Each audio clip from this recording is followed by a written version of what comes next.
All right, so now we're recording. So hi everyone, my name is Katie Lowe and I'm the coordinator for the UC A&R Fire Network. And today we're joined by two of our UC colleagues, Tracy Schohr, who's a livestock and natural resources advisor for Plumas, Sierra, and Butte counties, and Dr. Lais R.R. Costa, who's a veterinary medicine cooperative extension specialist in rural community disaster preparedness from the UC Davis School of Veterinary Medicine. And so today, Tracy is going to share with us some steps to strengthen farm and ranch resiliency from future natural disasters.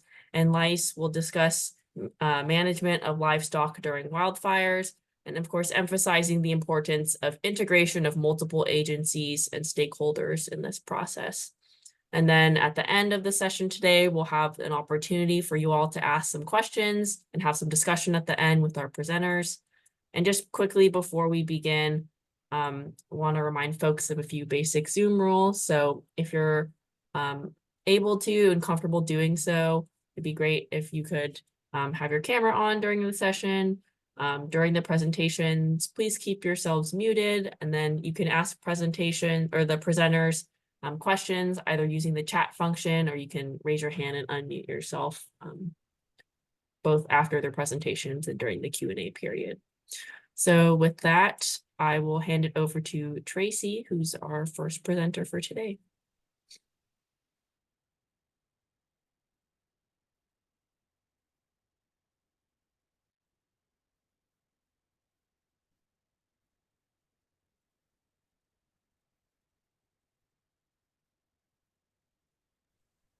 Is it working, Katie?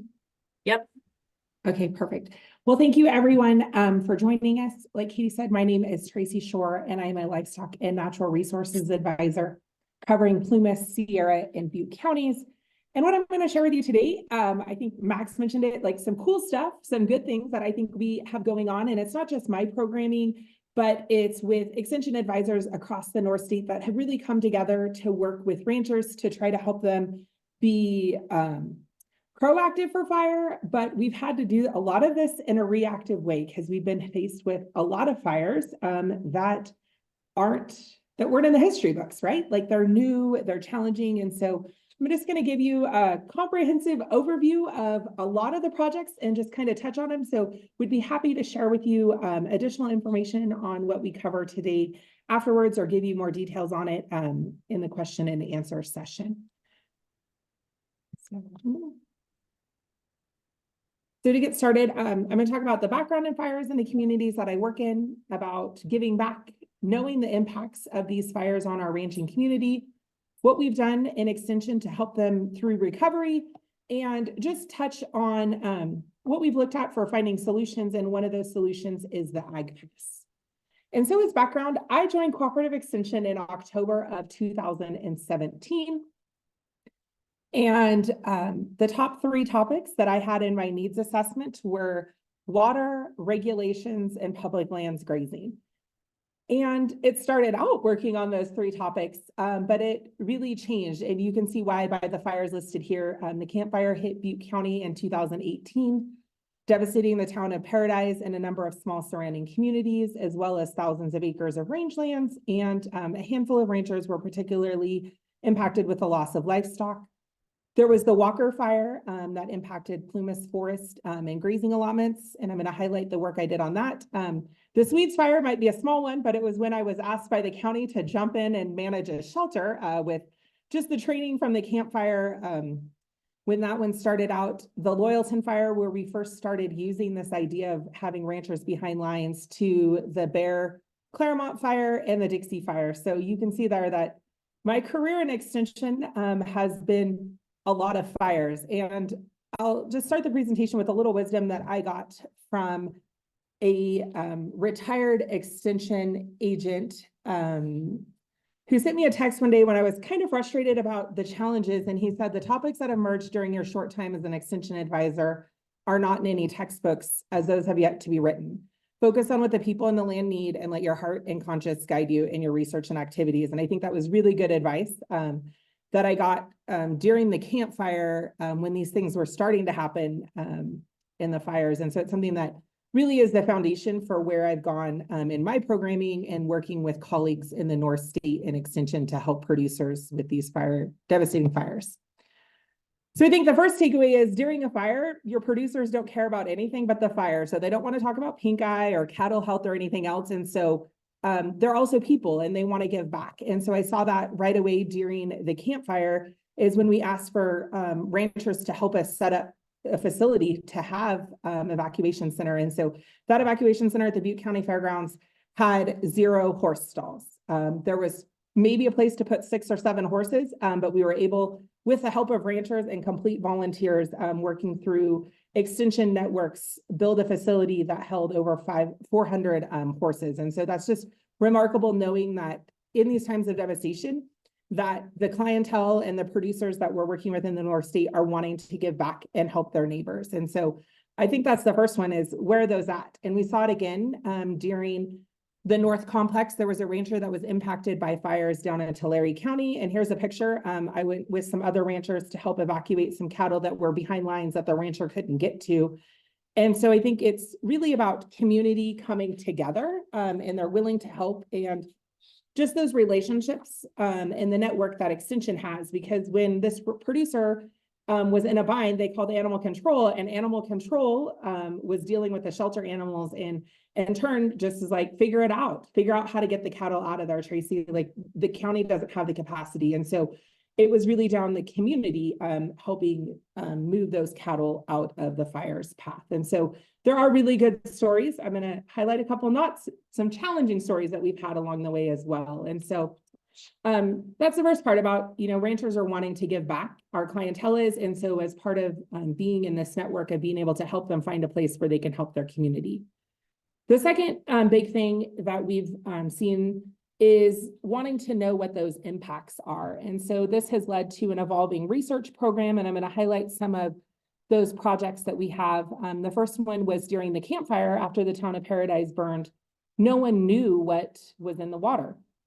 There was no research on it. There was one paper that we could find that talked about there was potential trace metals and higher concentrations from a burned residence, but it wasn't a whole town. And so before the first rains, we were able to get behind fire lines and start collecting water samples thanks to some extension funding and CDFA. And so we looked, you could see downstream of that water where cattle would be coming back to, and from 4 months of water sampling, there was nothing remarkable in it.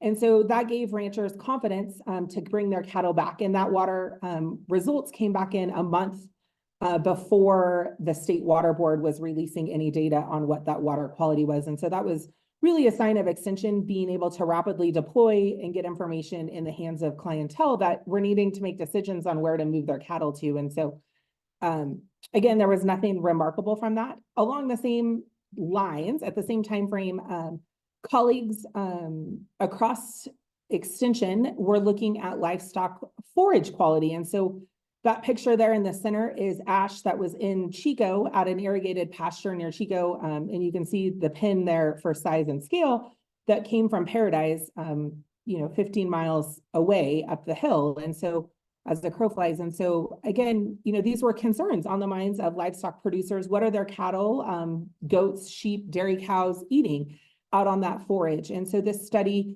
looked at 26 pastures, 20 haystacks, and 15 corn silage across the North State. You can see the extension advisors and specialists that were part of this collaborative team.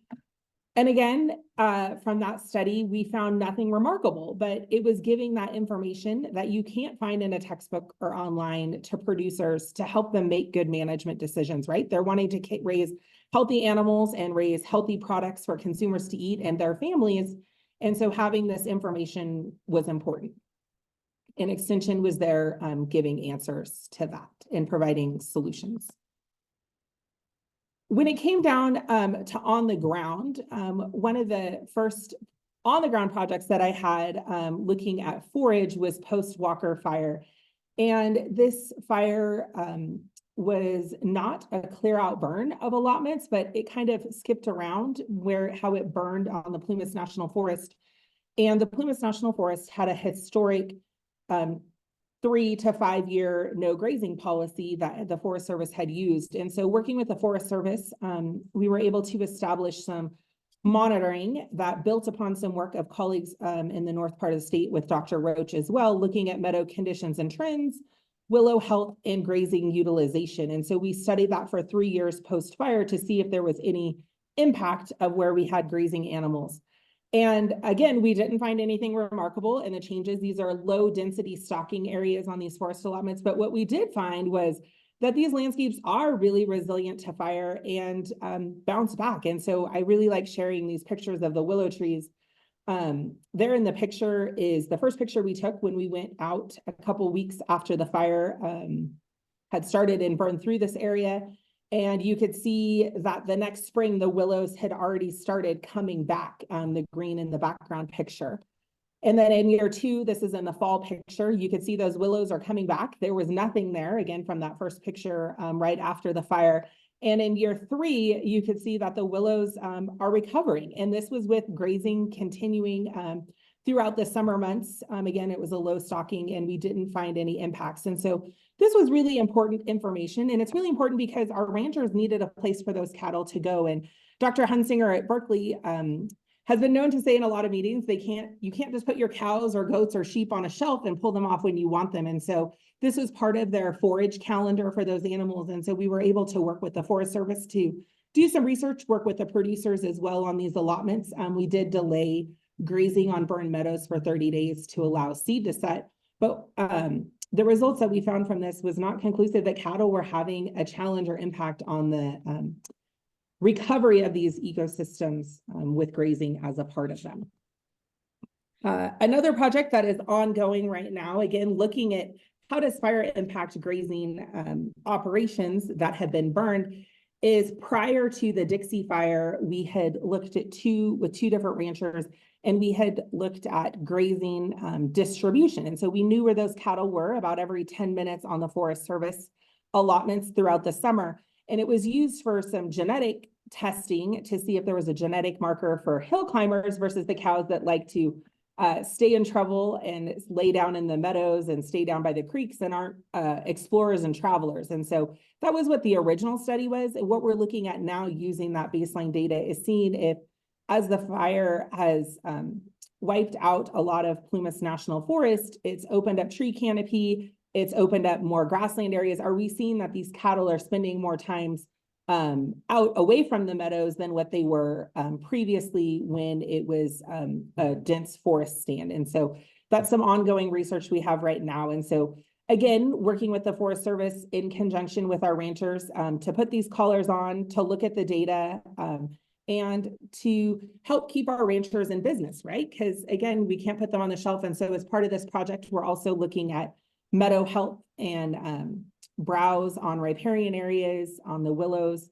And again, we're finding pretty good results right now that the cattle aren't having an impact, again, because they're low stocking rates. And so it's something we'll be continuously looking at. We're going to go out for 1 more year of data now. And so hopefully next year we'll be able to share what the results of this project are. We've also, like every good extension agent, done a lot of surveys, and I'll just touch on these really quick. The first survey on the left-hand side that I have is I think it's your left too, fire impacts on ranches. We surveyed 117 ranchers last year. Those top impacts that we're seeing are physical and mental health, business disruptions, infrastructure damage, and forage loss. But one unique thing we found is that 70% of those ranchers don't get disaster payments. We also have looked at some animal health impacts, and again, helping us better define our programming going forward as well. And so what have we done to help our producers recovery side, right? So we've done the research, we've helped them give back to their communities, we've built these networks. But on the recovery side, we've had pop-up offices like the picture in the middle. When you don't have a local farm service office, bring the farm service and NRCS to them. We facilitated that. We've gone out on pasture walks. That picture in the center and the bottom is with my colleagues David Lyle and Josh Davey on a burned meadow that had a lot of dozer lines going through it, working with the rancher and CAL FIRE and Forest Service to get that meadow restored before winter came. And so really bringing that bridge of nexus and communication, and also giving ranchers the information. So the fact sheet on the left was a fact sheet that we had developed with the campfire with our local FSA office, because when FSA, their own handouts were, each one of those programs had a 5 or 6 page handout. And so we really wanted to get ranchers interested in what those programs were that could help them recover. And so this was just the initial touchback that we had mailed to producers. And so I think also, how can we help better communicate with them? And so that was one of them, was really having a clear, concise programming guide to Farm Service Agency programs, having the website. And then also one of the challenging roles that Extension advisors is we are able to do third-party loss verifications. And so during these fires, when producers lose livestock, sometimes Cooperative Extension is called out to be the verifier of that, because they are eligible for some funds under FSA, but it needs to be verified by a third party. And so that's also a role that Extension has played as part of this recovery side as well. So hosting workshops, hosting one-on-ones, going out for site visits are all part of the normal Extension advisor repertoire, projects that we do. And so this was really just building on those with a focus on fire recovery practices. And so the last, as I'm running out of time here, is just mentioning really quick is on finding solutions. And one of those is the Ag Pass. During the campfire, we issued emergency passes, working with the Ag Department, getting those in the hands of ranchers that were needing to build fence, repair fence, move cattle in. We thought we would never have to do it again. And then the North Complex came, which really spurred into action the need for a more sustainable solution. Then Tracy calling our county sheriff to try to figure out how can ranchers get behind lines to continue on their business, to move cattle out of the way, or in the case of Dave Daly, try to save his cattle. And so you can read his stories online there. So Dan Macon, my colleague, I think in a previous lunch webinar, has talked about the Ag Pass, but just 30 more seconds, Katie, here really is what are the highlights of that? And I think in our case from the Dixie Fire, it wasn't the paper itself, it's the relationships that come out of it, the early warnings that we get to move cattle from incident command, being in incident command, being able to maintain those business operations. And I think that is really, where my focus has been is, how do we help ranchers plan, is how do we help them be for an emergency, is how to help them just plan for life in itself, and how to be good land managers, good animal caretakers, and have good, strong businesses. And so I think that's, and building that into our everyday extension programming as we go forward, whether it's an ag legacy succession planning or a drought preparedness or, our disaster ag pass trainings, is talk about the business side of it as well as the people side of it, the animal side of it, and the land side of it. Thank you, Tracy.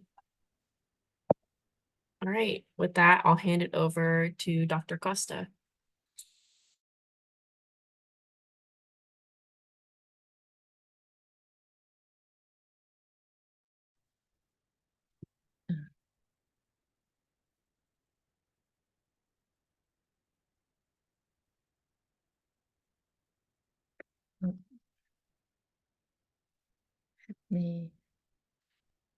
Hang on, I'm working on it.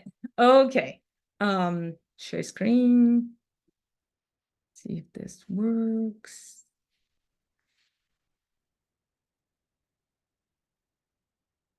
Okay. Let's see. Let's make sure you see the presenter, not the presenter screen. Yeah, it looks good. Okay. Okay, so I'm Lais Costa. I am at the veterinary school and the vet med extension. So I'm a new specialist, started end of August last year. And what I want to highlight the importance of integrating multiple agencies and stakeholders when it comes to wildfire preparedness and taking care of animals. In this case would be livestock. And so I've been a large animal veterinarian for many years, and I actually did respond as an equine one of the responders for the Hurricane Katrina in Louisiana. I was actually working at the veterinary school at the time. And so my wildfire experience wasn't great until I came to California. And Camp Fire was the first fire that I responded. I started training as a first responder, veterinary first responder in 2018. And then at the end of that year, of course, we all know about the Camp Fire, which was very fast moving fire, and that impacted many animals. So I led and you guys probably, everybody saw veterinarians and first responders rescuing animals behind fire lines. Things were not as organized, and as Tracy has mentioned, there's a lot of work that has been done since that devastating experience. But what we did, we were leading the response at the Gridley shelter at the Gridley Fairgrounds, which was the temporary emergency shelter for livestock.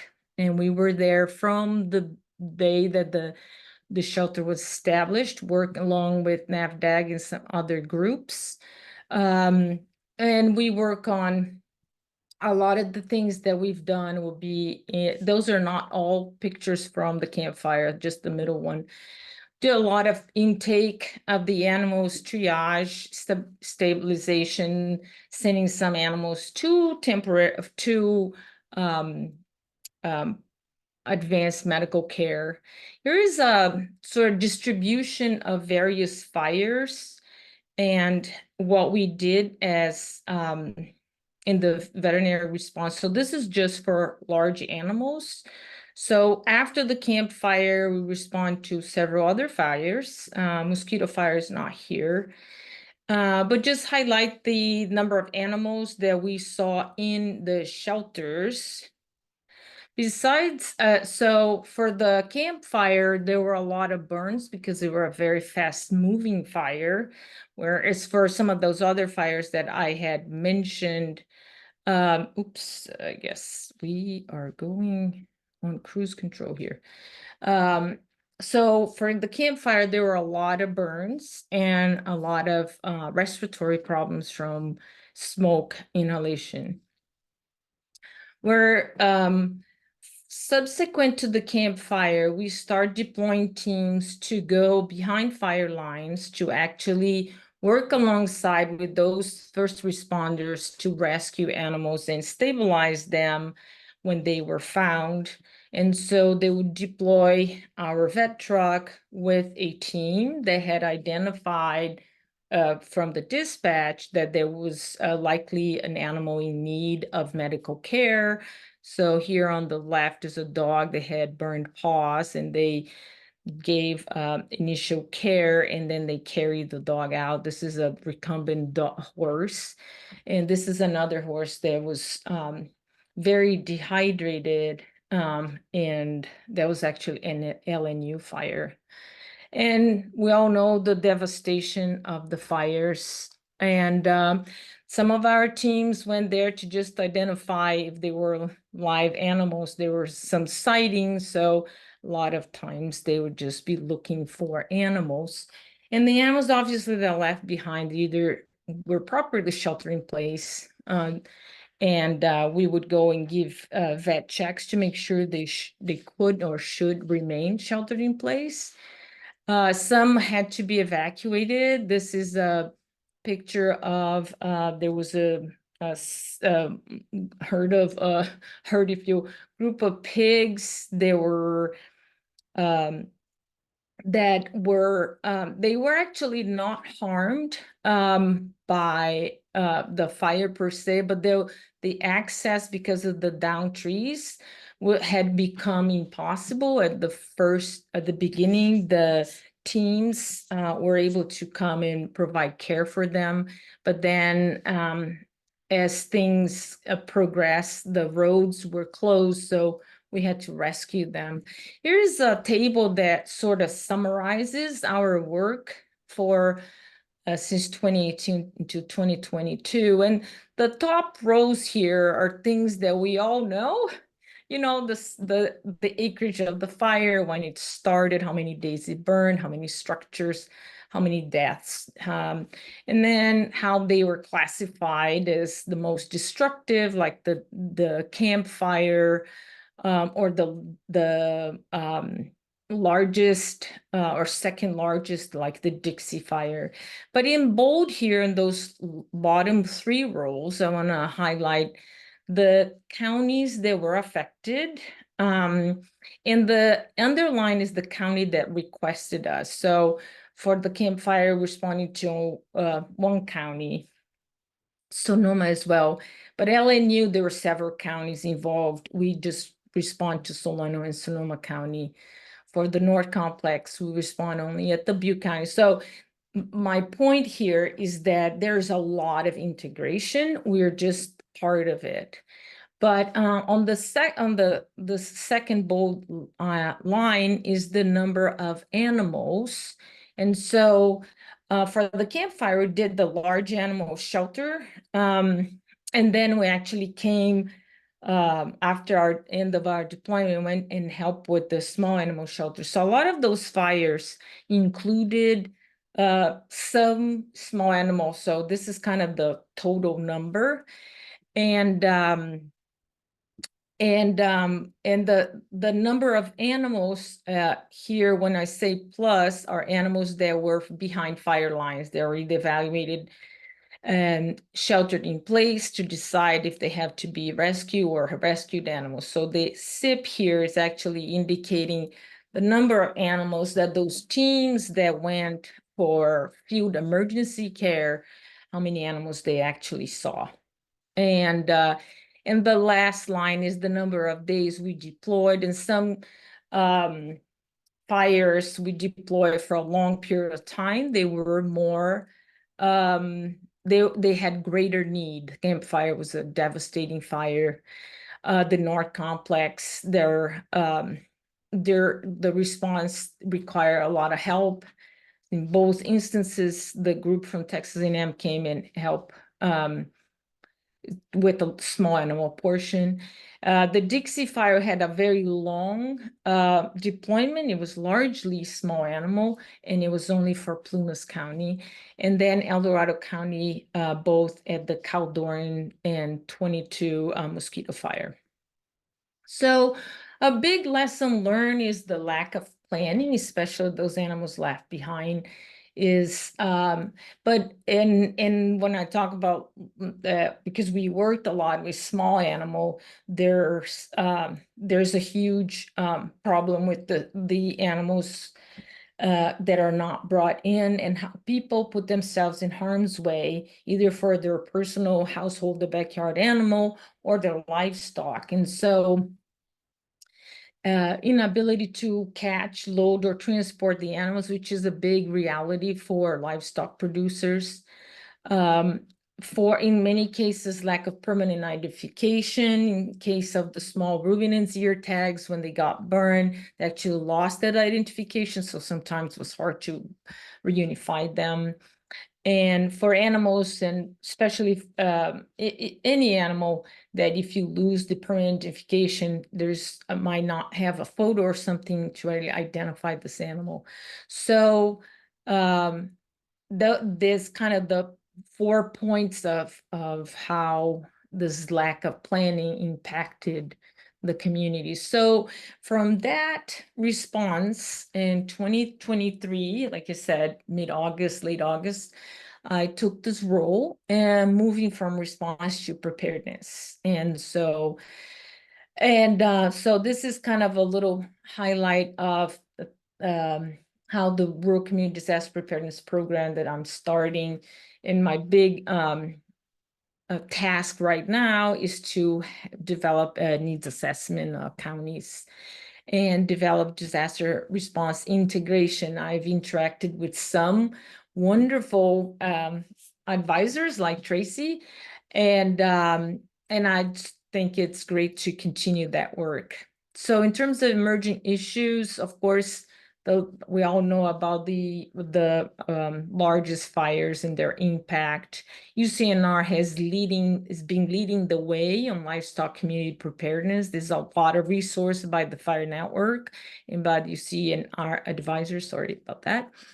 And one other point I want to highlight, it is a challenge, is the shortage of veterinary professionals that negatively impact rural communities.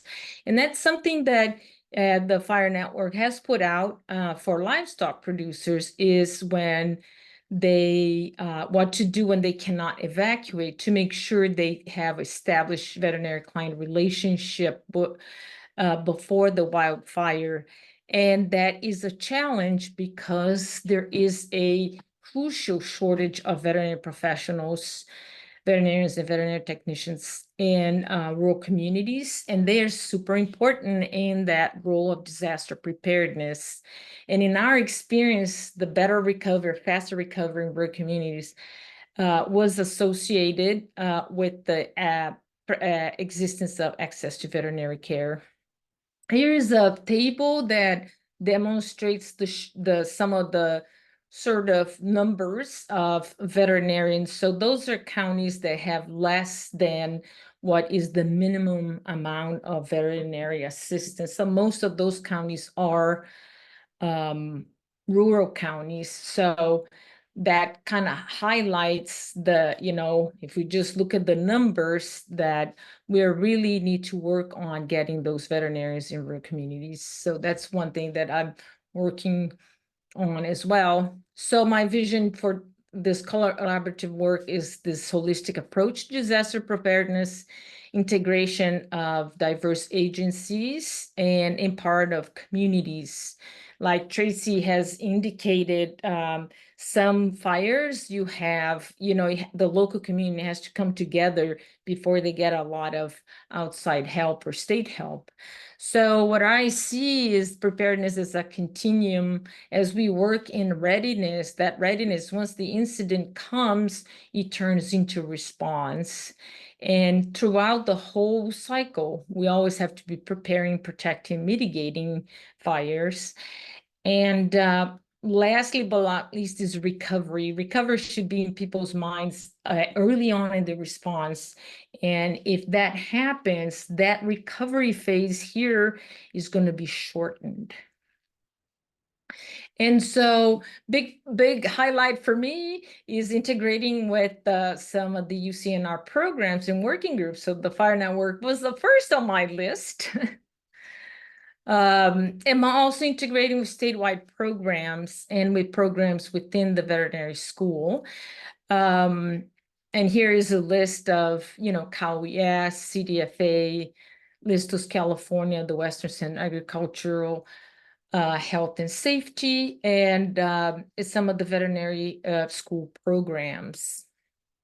And here's an example working with the Listos California to try to work with the sort of train community organizations to actually train their community members. And we had a webinar with 143 participants, and we talk about those points listed here, trying to highlight how the community organizations can help their community members prepare for their livestock, for their household and backyard animals. Also working with the livestock communities is another example of a webinar we did in March. They had 32 participants, mostly were livestock advisors, community leaders, and rural veterinarians, the few rural veterinarians. And a big ask, and I want to end my talk, is needs assessment. So I will be reaching out to try to complete this needs assessment for the program. My work has been largely within Northern California, and so I'm expanding with other communities. And so this Fire Network is a great way to network and expand. And I want to thank you. And there's my contact information. Thank you, Dr. Costa. Okay. I hope hope I didn't keep track of time, so I hope I We're did. okay. I want to open it up to questions for both Tracy and Lais. So feel free to unmute yourself. It's a small enough group to ask your question, or you can put it in the chat and I can read it out loud.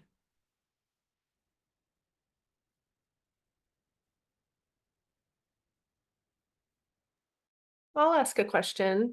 Maybe it's more for Tracy, but maybe it's for both of you. I guess I'm just curious, do the livestock advisors, I mean, you guys have there's a pretty big group of livestock advisors, and I imagine many of them are dealing with similar issues that you have been. But Tracy, I feel like in my mind, you've really been kind of one of the leaders within that livestock advisor community on dealing with some of these issues. And do the livestock advisors have a forum where they're talking about fire or planning for fire together? And is there anything that the fire network can do to support your efforts in a more formal way, or to collaborate more closely with your community of livestock advisors? So I think we're sharing a lot of information, and I wouldn't say that I just got a lot dumped on me. But I had a ton of support from advisors, within livestock and outside, like the picture with Josh and David. I'm like, I have no idea what to tell this guy that had a dozer through his meadow. Like, what are you talking about? And they're like, neither do we. Let's all go check it out and figure out a plan, and so we think a lot of us have, been in the same boat. We've shared the information on the Ag Pass training. That's really a lot of it has gone back and forth. The fact sheet that I shared has been shared with extension advisors up and down the state. And actually, I got a call from Texas about using it a while ago as well. So they take off the bottom box with whose name and number to call and put in their own. And so I think really sharing those resources, I don't think there's anything formal that I've known, during our group meetings. I wasn't able to make our one in March, but the last time we had a team meeting or a work group team meeting, but we have been sharing it across, when those things happen, people are reaching out, and we're getting it across to people. So I guess maybe as we get more livestock advisors, there's some more slated to join us again. They're going through hiring. And so it might be a good opportunity just to continue those relationships and networks. And I think we have, information that we can learn from all of you, right? Because we're in a bubble of livestock. Dr. Costa and I have worked together of solving one of my favorite stories is actually when I was getting a phone call from animal control in the ag department of like, there's vets in there's fights outside the veterinarian's office. And I'm like, well, why? Like, how am I supposed to solve this problem? And they're like, we need more veterinarians. And so I called Dr. Costa outside of the UC or the incident command structure and was like, how do we do this? Like, right? Like, this is a community need. Like, how do we make this happen? And then, so she gets there on the way, and then the truck breaks down on I-80, I think, right? And then I have to call a rancher to go pick them up. And she's like, who is this guy? I'm like, as a county supervisor, maybe, or someone driving his truck. I don't know. There's an F-350 that's going to show up in about an hour to pick you guys up off the side of the road, and they'll get you there. Or they may trade you. But I think like having those networks and relationships. So I do think there would be tremendous value in learning more about the incident command structure. It is, I see that's one of them. And then two is, I don't think any of us are trained how to deal with the mental health side of it. And I think that's the second one. The survey that I just did with Natalia, a grad student at Davis, that mental health side, ranchers are willing to say that's the number one. So it's probably higher than what it's even coming out in a survey, right? Because it's hard to sometimes talk about those things. So I think that would be the second side that I see a need for I think that would be good across extension, is to help build our capacity to deal with our community and clientele that are facing these catastrophic challenges. Right. Great. Thanks, Tracy.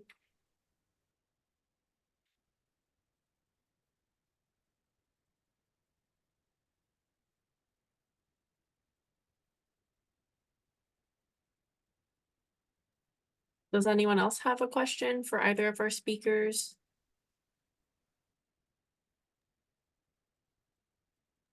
Heather asks in the chat, is it becoming more organized based on the fires? And I'm not sure what you're referring to exactly, Heather, sorry. Oh, okay. I'm gonna unmute myself. So, as everyone knows who's done this work, there's a lot of chaos that's happened during some of the initial fires. And a lot of people especially now, I'm part of the animal rescue community, actually going in, asking for help for everything, dogs, cats, cattle, everything, and putting out there who can help evacuate. Is it becoming more organized as part of the ICS system, or how's that playing out based on your experience of having been there and been through those fires and having been in the trenches, basically? Yeah, I could go first. I think it's a lot more organized. I mean, some counties have had disasters and they have a fairly good animal response framework for establishing shelters, have trained people to do evacuations. NAVDAG in Butte County is a great example of that. And it's very unfortunate that the Camp Fire was so devastating in a community that's so prepared in terms of evacuation and in integrating animals in their planning.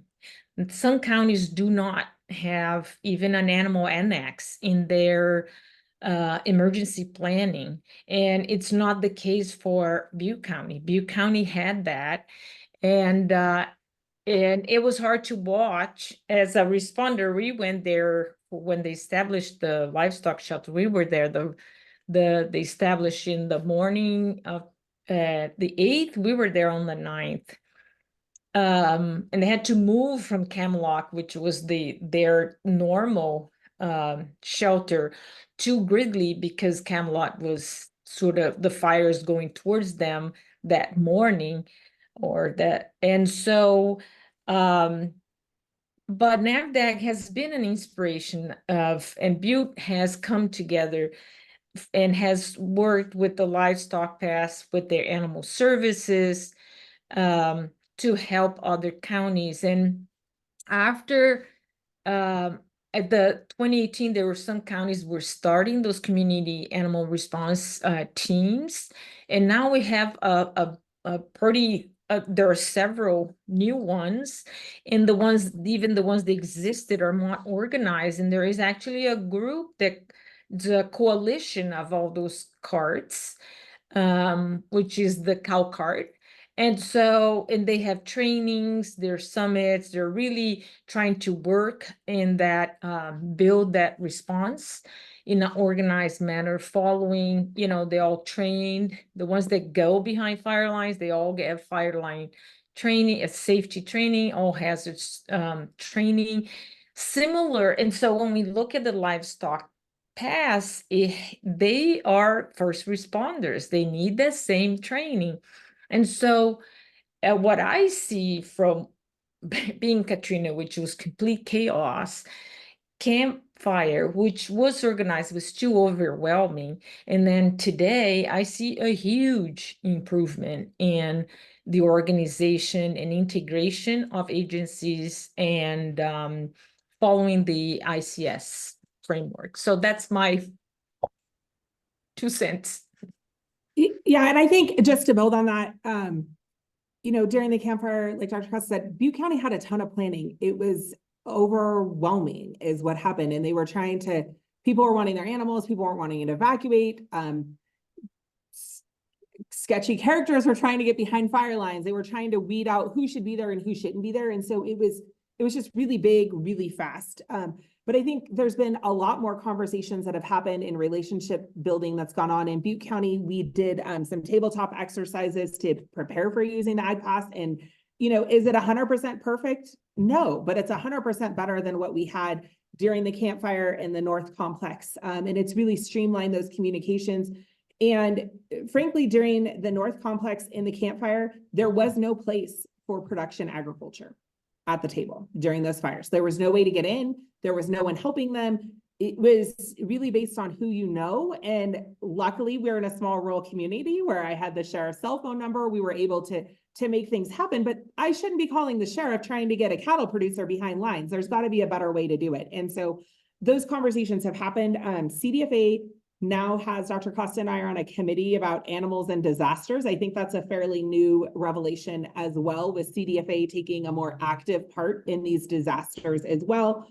And we've presented livestock producers, my colleagues, Matt Shapiro and I presented multiple times to Office of Emergency Services folks about commercial livestock production. And so I think it's really about that exchanging information and building relationships. And I think it was, you know, when I started, it wasn't a relationship that I thought I needed to have, right? I'm in a small rural community. I knew who the sheriff was because that's where I grew up. But beyond that, those other relationships with OES and the emergency preparedness director and animal control, you know, on a disaster side, those relationships have really evolved, I think, across extension and ag advisors, and even with the vet school as well and CDFA. Cool. Before we move on to Max's question, just want to acknowledge that it's a little after 12:45. So if folks need to hop off, that's okay, but we can definitely continue this conversation. So Max, do you want to ask your question? I think it was mostly answered just now, which is great. The one thing I was wondering about was whether the Ag Pass could bring in some of that organization beforehand. But I've heard you guys talk about Livestock Pass and Ag Pass, and I'm wondering if you think of them interchangeably, or are there differences and strengths and weaknesses between the two? So there's differences based on the county. So like Butte County, the parameters is 50 livestock producer or 50 head of livestock or 50 beehives that are registered with the county, because there is a beware program that requires them to be registered commercial beehives. And so that is what our county looked at, because that's what NABDAG couldn't handle per se. Some of those animals in between, we would figure it out when we got there, but we really wanted to make sure the large producers were taking care of their own animals on their own land, and not needing additional resources, not needing additional people. And so that was really what that foundation was. In Plumas County, it's 50 head of any livestock is the number. That's just based on the clientele there and what the demographics are. I'm trying to remember, each county has a little bit different. We don't include agriculture, per se, irrigated crops, like Sonoma, and I think Napa have irrigated crops in theirs, and so does Southern California. I think Dan Macon is a smaller head number of livestock in his in Nevada, Placer County. And so they each have a little bit of differences. It's based on what the county needs are and what they think they could balance based on everyone having a pass, or, you know, managing the pass level that's out there as well. If that makes sense. Dr. Costa, do you want to add on to that? No, I think it's true. And I mean, like I said, having a cart, it's very helpful to address the needs for the animals, especially they do training. Some of them do preparedness as well as readiness of their own team, but they do preparedness outreach to communities. But the reality, and that's what I tried to illustrate a little bit in that table, is there is a lot of difference between counties. And we were requested only by one county, but we could witness that difference and how they see the Ag Pass wasn't in place in some of those early fires.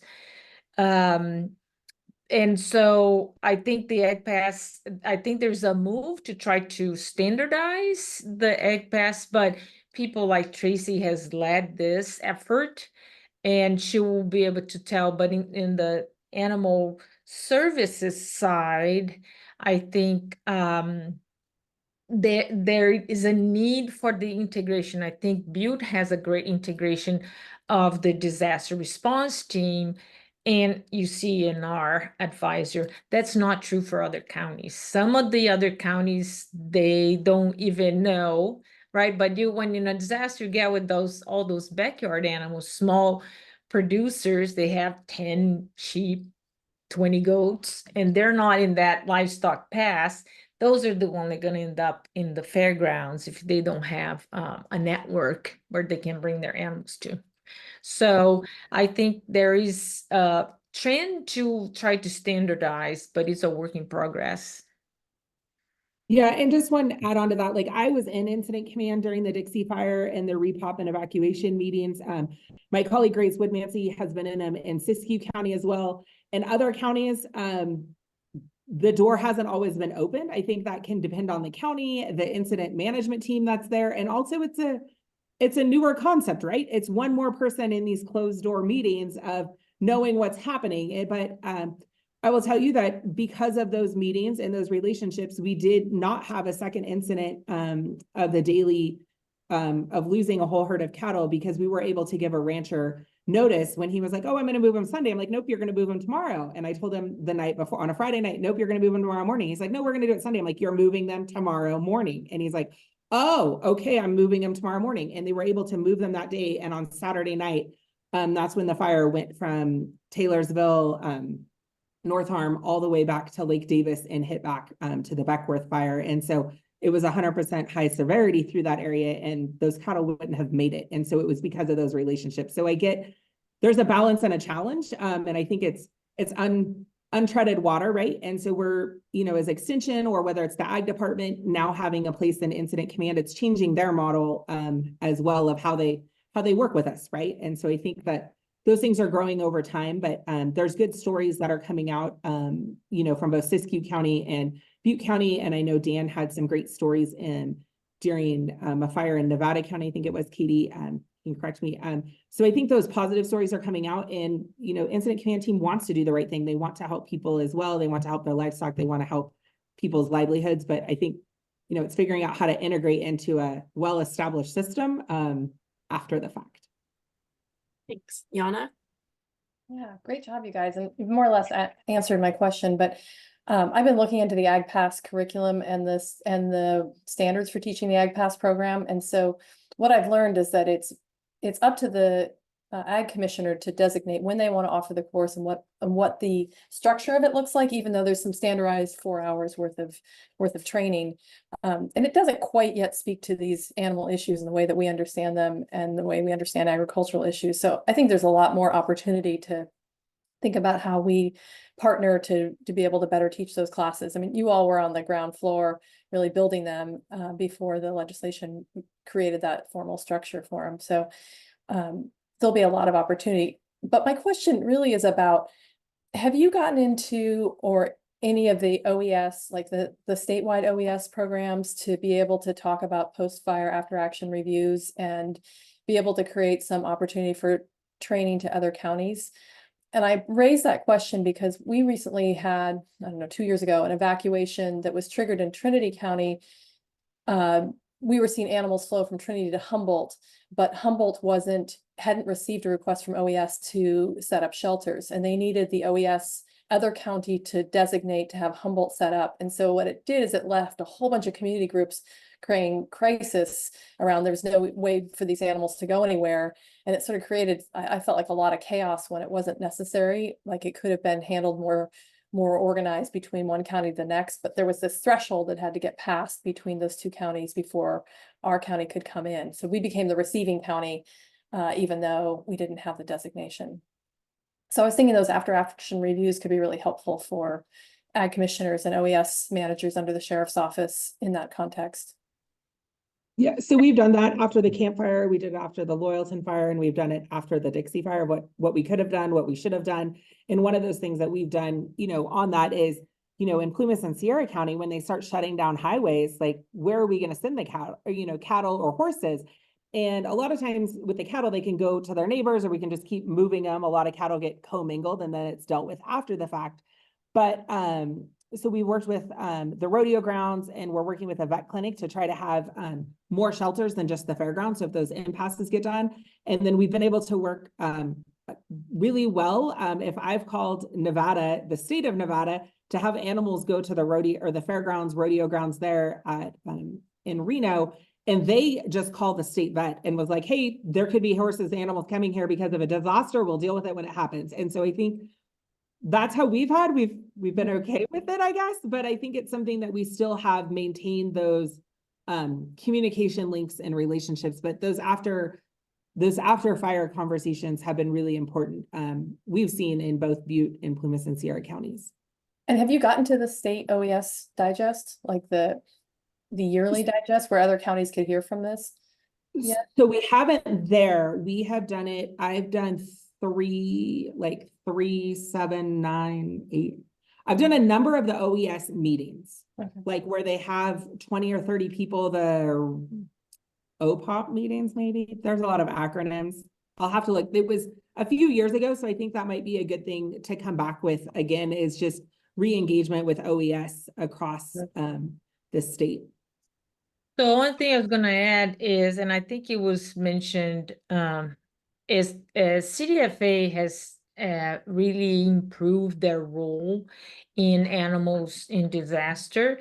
And so in terms of resource and requests, CDFA is not going to be deploying people, but they are in the SOC, in the state operating center, when there is a disaster of certain magnitude. But even in small disasters, they are there. And so more even than COES, CDFA is a really important ally, if you will, to partner, and they've been working and getting resources and trying to get information out there to get those multi-agencies to come to the table. So I would add that, and COES has added that Animals in Disaster Working Group, but CDFA has been working behind the scenes to do a lot of resource management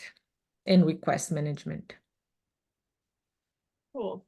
And I then think there's had- one more question. yeah, we had one last Please. question from Cleo, which maybe was touched upon, but are there things that you would like the incident commanders to know about livestock incidents, or would it be helpful to communicate some of the concerns you're hearing to them directly?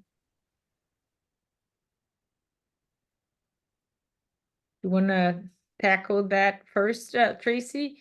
So I guess I have been lucky in the fires that I've had that direct link to incident command, whether it was, I think it was Team 3 and Team 6 that was during the Dixie fire. I've worked with multiple Forest Service teams as well during the North Complex and the Beckworth fire, and then when the Camp Fire merged. And so I think it's still working in our community because of those relationships. Again, it's relationships, not just when the fire happens, it's building those throughout the year and staying in contact when people change jobs, knowing who's new coming in, inviting them to do ranch tours and getting them out on the ranches to meet the ranchers as well. What I find, part of that ag disaster pass training, again, isn't just the training that we're giving ranchers to be safe behind fire lines, but it's also building those networks and relationships with emergency personnel as well. And so I think that I've been very lucky. I think that we just have to be at the table, right? And sometimes you have to fight for your seat at the table because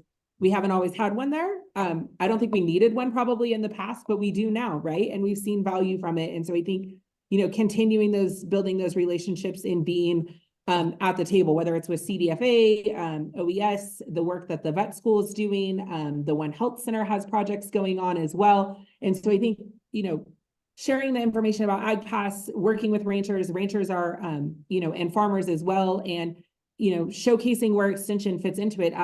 We went to another thing Dr. Costa and I did a while ago about disaster preparedness in communities, and extension in the vet school were completely left off of it. And so I think, even within our own organization, sometimes we need to make sure to share what we're doing in our communities and the role of extension and the help that we have from the vet school and our statewide specialists across all programs.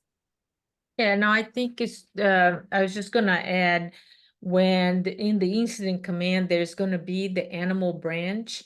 It's nice if there was a formalized presence of UCCE or the county advisors in disasters that like Caldor, I was the veterinary branch director, and the UCCE was not there. Now, granted, I think during Caldor, there was no UCCE advisor for that counny, for these counties. They tried to get me to go down there, and I was like, I don't know the ranchers there. I'm not so anyway, there are those issues. There are counties, many advisors have several counties.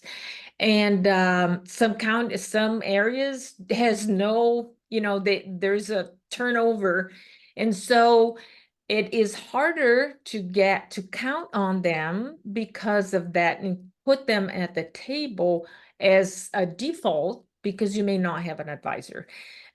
So carving that seat there in the animal branch within the state operations center is important.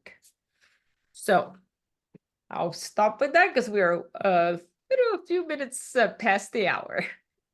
Thank you so much. And thank you so much, everybody, for joining us today.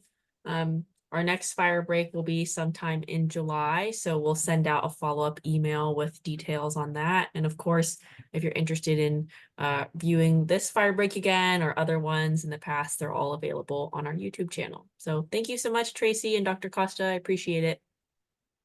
Thanks, everyone. Bye.